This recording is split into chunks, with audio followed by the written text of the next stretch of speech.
ಈ ಕಡೆ ಸರ್. ಈಗ ಒಂದು ನಿಮಿಷ ಮೈಕ್. ಸರ್, ಈಗ ನೀವು ಅಮ್ಮನ ಹೆಜ್ಜೆ ಹೆಸರು ಹೆಜ್ಜೆ ಅಂತ ಹೇಳಿದ್ರಿ. ನನ್ನ ಕೈಲಿ ಕಲಾವಿದನಾಗಿ ಎಷ್ಟು ಮಾಡಬೇಕು ಅಷ್ಟು ಸಾಧ್ಯ ಅಂತ ಹೇಳ್ತೀರಾ. ರಾಜಕೀಯಕ್ಕೆ ಬಂದರೆ ಮುಂದೆ ನೋಡೋಣ ಅಂತಿದ್ದೀರಾ. ರಾಜಕೀಯಕ್ಕೆ ಏನಾದರೂ ಬರೋ ಪ್ಲಾನ್ ಇದೆಯಾ? ಗೊತ್ತಿಲ್ಲ.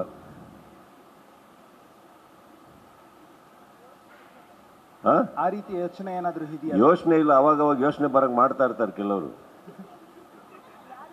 ಯಾರೋ ಬಿಡಿ.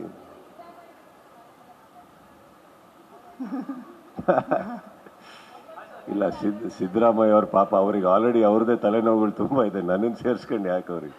No we had a very beautiful chat. Siddaramaiah ಅವ್ರಿಗೆ ನಾನು ಫಸ್ಟೇ ಹೇಳಿದ್ದೀನಿ, ನನಗೆ ಅವ್ರ ಮೇಲೆ ಭಾಳ ಆಭಾರವಾದ ಗೌರವ ಇದೆ. ಕಾರಣ ಏನಂತಂದರೆ, ಬೇರೆ ಯಾವ ಕೆಲಸಕ್ಕೂ ನಾನು ಅವ್ರ ಹತ್ರ ಹೋಗಿಲ್ಲಮ್ಮ. ಹೋಗಿರೋದು ಏನಕ್ಕಂದ್ರೆ, ನಮ್ದು ಯಾವುದೇ ಒಂದು ಚಿಕ್ಕ ಕಾರ್ಯಕ್ರಮ ಇರಲಿ, ಯಾವುದೋ ಕ್ರಿಕೆಟ್ ಇರಲಿ, ನೀವು ನೋಡಿರ್ತೀರಿ ನಾನು KCC ಮಾಡಿದಾಗ, ಮೊದಲನೇ ಸಾರಿ ಮಾಡಿದಾಗ ಅಲ್ಲಿವರೆಗೆ ಬಂದು ಫ್ಲಾಗ್ ಹಾಯ್ಸ್ಟ್ ಮಾಡಿಕೊಟ್ಟು, ಆ್ಯಂಡ್ ಯಾವಾಗಲೂ ಅವ್ರ ಮನೆ ಹತ್ರ ಅವ್ರ ಗೃಹಕ್ಕೆ ಹೋದಾಗ ಒಂದು ಕರೆದು ಗೌರವ ಕೊಟ್ಟು ಕಾಫಿ ಕೊಟ್ಟು ಮಾತಾಡಿಸ್ತಾರೆ ಅಂದಾಗ ಆ ವ್ಯಕ್ತಿ ಮೇಲೆ ನನಗೆ ತುಂಬ ಗೌರವ ಇದೆ.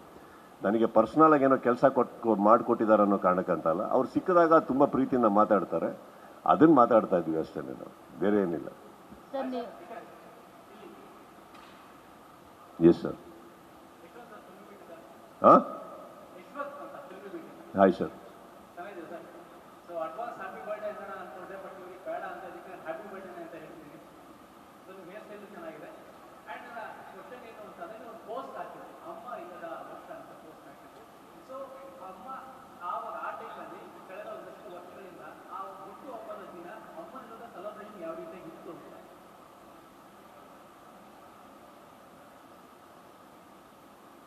ಹೇಗೆ ಹೇಳಲಿ, ನನಗೆ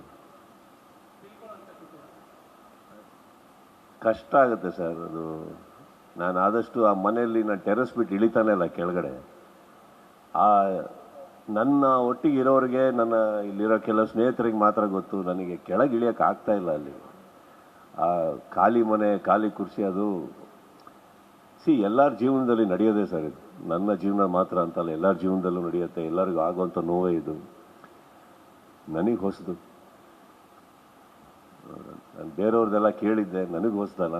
ನನಗೇನಾಗಿದೆ, ಇವತ್ತು ಬೆಳಗ್ಗೆ ಎದ್ದೇಳ್ಬೇಕಾದ್ರೆ ನಾರ್ಮಲ್, ಅದು ಬೆಳಗ್ಗೆ ಎದ್ದೇಳಿದ ತಕ್ಷಣ ಫಸ್ಟು ನಾನು ಯಾವತ್ತೂ ಅವ್ರ ಕಾಲಿಗೆ ಬೀಳಿದೆ, ಅಪ್ಪ ಅಮ್ಮನ ಕಾಲಿಗೆ ಬೀಳಿದೆ, ಮನೆಯಿಂದ ಹೊರಗೆ ಹೋದವನಲ್ಲ.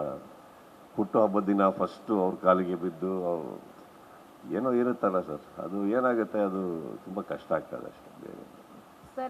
ಅದಕ್ಕೆ ನಾನು ಎಲ್ಲ ಅಭಿಮಾನಿಗಳಲ್ಲಿ ರಿಕ್ವೆಸ್ಟ್ ಮಾಡ್ಕೊಂಡಿದ್ದು, ಮನೆ ಹತ್ರ ಬೇಡ ಅಂತ.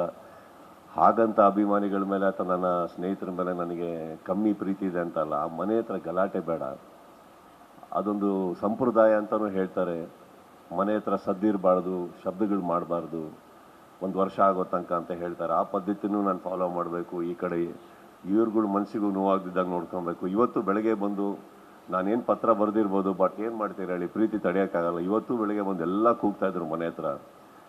ಇಲ್ಲಿ ಯಾರು ನಮ್ಮ ಹುಡುಗರು ಹೋಗ್ಬಿಟ್ಟು ಅಕಸ್ಮಾತ್ ಕೂಗಬೇಡಿ ಅಂತ ಹೇಳೋಕೆ ಹೋದರೆ, ಅದು ಹೊರಟಾಗ ಬಂದಂಥ ವರ್ತನೆ ಹಾಗೆ ಅದೊಂದು ವಿಡಿಯೋ ಆಗಿ ಪ್ರೊಜೆಕ್ಟ್ ಆಗುತ್ತೆ, ಅಲ್ಲೂ ಪ್ರಾಬ್ಲಮ್ ಆಗುತ್ತೆ. We don't know what to do, but we are managing sir, we are managing.